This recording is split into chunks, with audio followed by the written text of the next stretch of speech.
Hello friends, ये जो हमारा आज का टॉपिक है वो मॉडर्न हिस्ट्री का टॉपिक है। जो लास्ट टॉपिक हमने खत्म किया था पोर्तुगीज के ऊपर कंप्लीट कर दिया था। आज जो हमारा टॉपिक होगा नई यूरोपीय शक्ति के बारे में होगा। ये होगा डचों के बारे में। तो यहां से हम देख लेते हैं, डच के बारे में स्टार्ट करते हैं। डच, सबसे पहले तो क्वेश्चन बनता है ये डच थे कौन। तो डच ये एक यूरोपीय शक्ति थे। अब ये आए कहां से थे, ये भी एक इंपॉर्टेंट क्वेश्चन। तो डच जो थे हॉलैंड या नीदरलैंड के निवासी थे। डच जो थे डच हॉलैंड या नीदरलैंड के निवासी थे। डच हॉलैंड या नीदरलैंड के निवासी थे। अब इसके बाद क्वेश्चन बनता है कि भाई ये किसके बाद आए थे। एक क्रम से भी पूछ सकता है। तो ये पोर्तुगीज के बाद भारत आए थे। पोर्तुगीज के बाद ये भारत आए थे। पोर्तुगीज के बाद भारत आए थे। फिर जो है कौन आया था सबसे पहले। तो 1595-96 यानी 1595 और 96 में कार्नेलियस हाउटमैन के नेतृत्व में जो था डच अभियान पूर्वी जगत में पहुंचा था। यानी 1595-96 में कार्नेलियस हाउटमैन के नेतृत्व में डच अभियान पूर्वी जगत में पहुंचा था।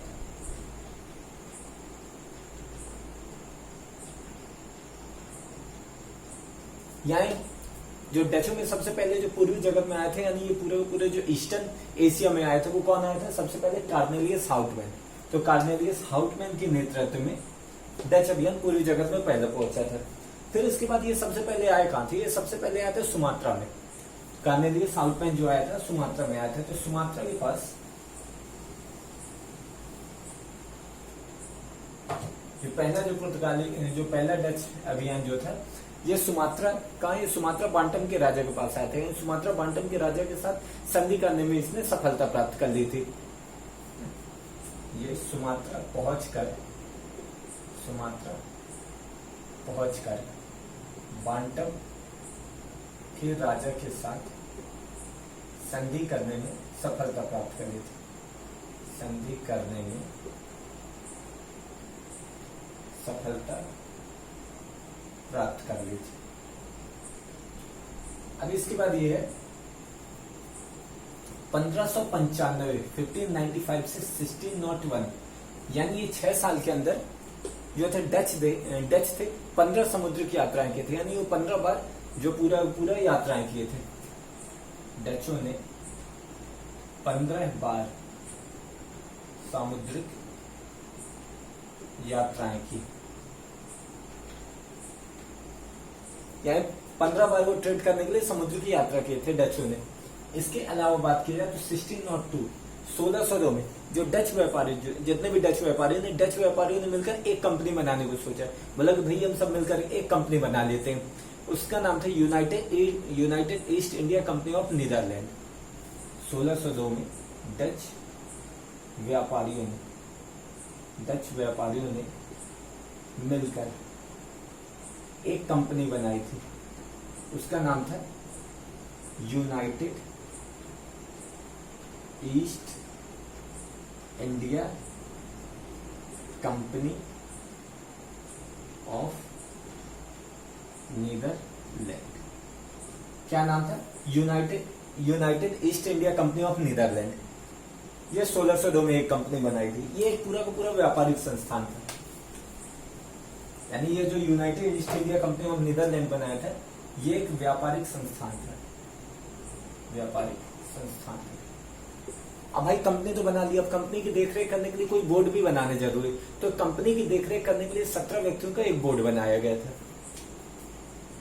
जो कंपनी थी, कंपनी की देखरेख करने के लिए 17 व्यक्तियों का एक बोर्ड बनाया गया था। यानी जो ये United East India Company of Netherland बनी थी उसका देखरेख करना है, यानी वो पूरी कंपनी की देखरेख करना है कि भाई व्यापार कैसे हो रहा है, व्यापार में लॉस तो नहीं हो रहा है, ट्रेड में लॉस तो नहीं हो रहा है, प्रॉफिट हो रहा है तो कितने का हो रहा है, और कैसे कैसे उनको अपने बिजनेस को एक्सपेंड करना है। तो ये सब के लिए उन्होंने एक बोर्ड बनाया था, और ये बोर्ड किसके सलाह पर काम करता था? ये बोर्ड सलाह पर कार्य करता था डच सरकार के सलाह पर कार्य करता है। यानी जो डच सरकार थी, डच सरकार जो भी बोलती थी, जो भी ऑर्डर देती थी, उसके आधार पर ये United East India Company of Netherland काम करते थे। इसके अलावा इसमें और बात किया जाए तो जब ये कंपनी बनी थी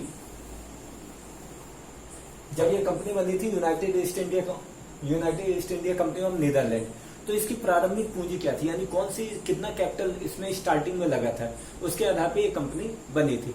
तो इसमें जो बनी थी 65 लाख गिल्डर, वहां की करेंसी का नाम था गिल्डर। तो 65 लाख गिल्डर करेंसी से ये United East India Company of Netherland बनी थी। United East India Company of Netherland बनी थी। भाई डच सरकार की तरफ से कंपनी को 21 वर्षों के लिए, डच सरकार की तरफ से कंपनी को 21 वर्षों के लिए ये बोल दिया गया था कि भारत और पूर्वी जगत के साथ आपको व्यापार करने का, यानी आपको ट्रेड करने का अधिकार है, आपको उनके ऊपर आक्रमण करने का अधिकार है, एवं वहां पे विजय भी प्राप्त है, यानी आप आक्रमण करो और वहां पे आपको जीतने का भी पूरा अधिकार है। यानी डच सरकार ने कंपनी को 21 वर्षों के लिए भारत और पूर्वी जगत के साथ व्यापार करने, आक्रमण करने और विजय प्राप्त करने का अधिकार दिया।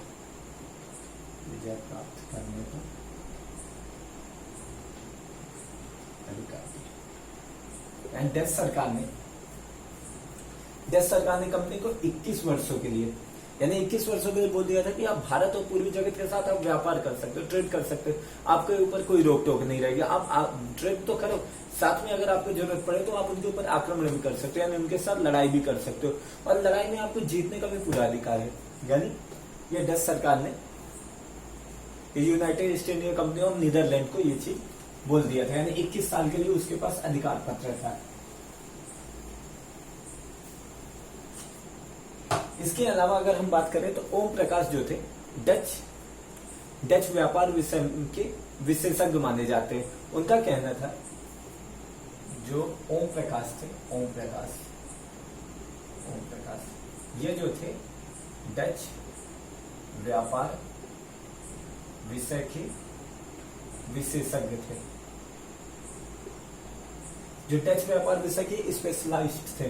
तो इनका कहना था डच जो आए थे वो प्रारंभिक चरण में उनका मूल उद्देश्य क्या था? सिर्फ काली मिर्च और अन्य मसालों तक ही वो सीमित थे, यानी वो रुचि रखते थे काली मिर्च पर और अन्य मसालों तक। यानी उनका जो दूसरा एम था कि दूसरी भारतीय चीजों पे या कि दूसरे प्रोडक्ट पे उनका उतना ध्यान नहीं था, या कि भारत पे उनका कंट्रोल करने का अधिकार नहीं था, कि हिंद महासागर पे कंट्रोल करने का अधिकार नहीं था। उनका मेन एम क्या था कि उन्हें सिर्फ काली मिर्च और अन्य मसालों तक रुचि रखते थे। जो थे डच व्यापार विषय के विशेषज्ञ थे। ओम प्रकाश का कहना है कि डच प्रारंभिक चरण में केवल काली मिर्च और अन्य मसालों में ही रुचि लेते थे। यानी जो ये थे काली मिर्च और अन्य मसाले, यानी इसके अलावा इनको और किसी भी चीज में उनका इंटरेस्ट नहीं था, जिसके कारण इन्होंने मेनली किसके ऊपर ध्यान दिया? इन्होंने मेनली ध्यान दिया था इंडोनेशिया के ऊपर। जो कि इंडोनेशिया क्या है? इंडोनेशिया मसालों का द्वीप कहा जाता है। तो इन्होंने मेनली इंडोनेशिया पर ध्यान दिया, ना कि भारत पर, ना कि दूसरे और द्वीपों पर, आइलैंड पर। तो इन्होंने किसके ऊपर ध्यान दिया? इंडोनेशिया, जिसे मसालों का द्वीप कहा जाता है, मसालों का द्वीप कहा जाता है। तो इंडोनेशिया इनका क्या हो गया? मुख्य व्यापारिक केंद्र हो गया, व्यापारिक केंद्र हो गए, ये हो गए। यानी ये मेनली किसके ऊपर, यानी ये इंडोनेशिया में इन्होंने मेनली अपना व्यापारिक केंद्र बनाए। इसके अलावा 1605 में 1605 में क्या किया, पुर्तगीजों से अंबाइना ले लिया, पुर्तगीजों से अंबाइना ले लिया, अंबाइना ले लिया। भाई डचों ने पुर्तगीजों से अंबाइना ले लिया, पुर्तगीजों से अंबाइना जीत लिए 1605 में। इसके अलावा इसके अलावा उन्होंने क्या किया था, इन्होंने किया कि भाई इंडोनेशिया में पुर्तगालियों को हराया और पुर्तगालियों को हराकर अपना धीरे धीरे वहां पे प्रभाव स्थापित करने लगे। इंडोनेशिया में पुर्तगीजों को हराकर धीरे धीरे अपना प्रभाव स्थापित करने लगा,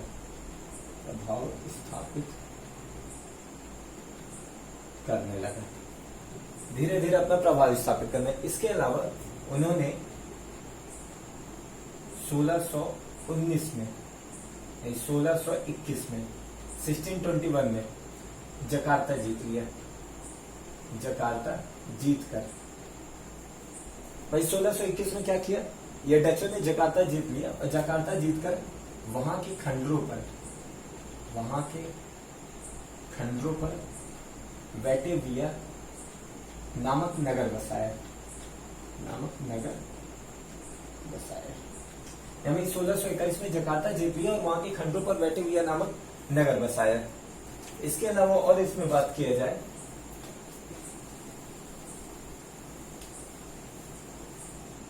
फिर क्या हुआ, लंदन और द हेग में, यानी लंदन और द हेग में सम्मेलन होना शुरू हो गया था। तो उसमें लंदन और द हेग में जो सम्मेलन हुआ उसमें अंग्रेज और जो डचों के बीच समझौता हो गया। भाई जो लंदन और द हेग में, लंदन कहाँ की, ब्रिटेन की राजधानी होगी और द हेग किसकी राजधानी होगी, ये होगी नीदरलैंड की राजधानी। यहाँ दोनों के बीच सम्मेलन होना शुरू हुआ, लंदन में हुआ और द हेग में हुआ। और सम्मेलन में क्या हुआ, अंग्रेजों और डचों के बीच समझौता हो गया, लेकिन ये समझौता ज्यादा दिन तक नहीं चला। 2 वर्ष के बाद ये फिर से शत्रुता में बदल गया, यानी लंदन और द हेग में सम्मेलन हुआ, लेकिन ये सम्मेलन में समझौता हो गया, यानी सम्मेलन हुआ, सम्मेलन में दोनों के बीच समझौता हो गया, अंग्रेजों और डचों के बीच, अंग्रेजों और डचों के बीच समझौता हो गया, लेकिन 2 वर्ष बाद शत्रुता फिर शुरू हो गई। अब मेन तो ये हुआ 1623 में, मेन हुआ 1623 में 1623 में अंबाइना में 1623 में अंबाइना में क्या हुआ, 1623 में अंबाइना में 10 अंग्रेजों और 9 जापानियों को क्रूरतापूर्वक मार दिया गया। यानी 10 अंग्रेजों और 9 जापानियों को क्रूरतापूर्वक मार दिया गया था 1623 में अंबाइना में। अब जब 1623 में अंबाइना में मार दिया गया, उसके बाद क्या हुआ, दोनों के बीच, यानी अंबाइना के नरसंहार को देखकर अंग्रेजों और ये डचों के बीच, दोनों के बीच समझौता हो गया। और फिर अंग्रेजों ने बोला कि ठीक है, हम अपने आप को भारत तक सीमित रखते हैं, और डचों ने बोला कि हम अपने आप को मलय द्वीपपुंज तक सीमित रखते हैं। यानी ये अंबाइना नरसंहार को देखते हुए दोनों ने बोला कि भैया, डचों ने बोला कि हम अपने आप को मलय द्वीपपुंज तक सीमित रखते हैं, और अंग्रेजों ने बोला हम अपने आप को भारत तक सीमित रखते हैं। यानी डचों ने अपने आप को मलय द्वीपपुंज तक सीमित किया और अंग्रेजों ने भारत तक सीमित किया। और धीरे धीरे डचों का जो था भारत में जो व्यापारिक केंद्र था, वो व्यापार बिल्कुल सिमट पे गया था इसके बाद से।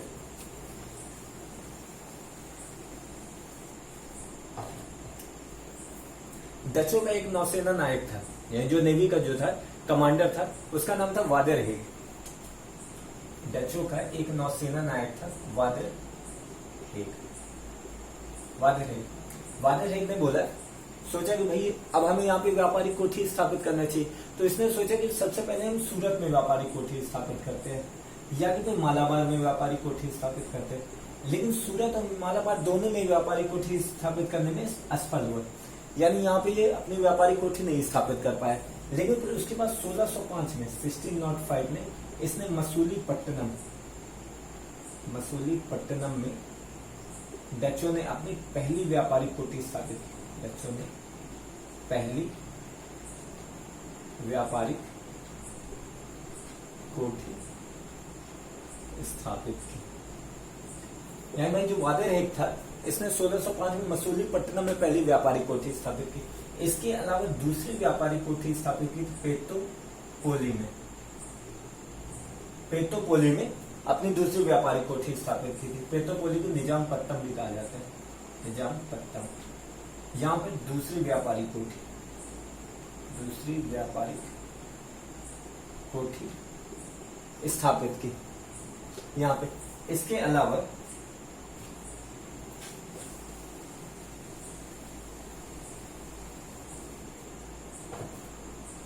अलावा चंद्रगिरी के राजा थे, चंद्रगिरी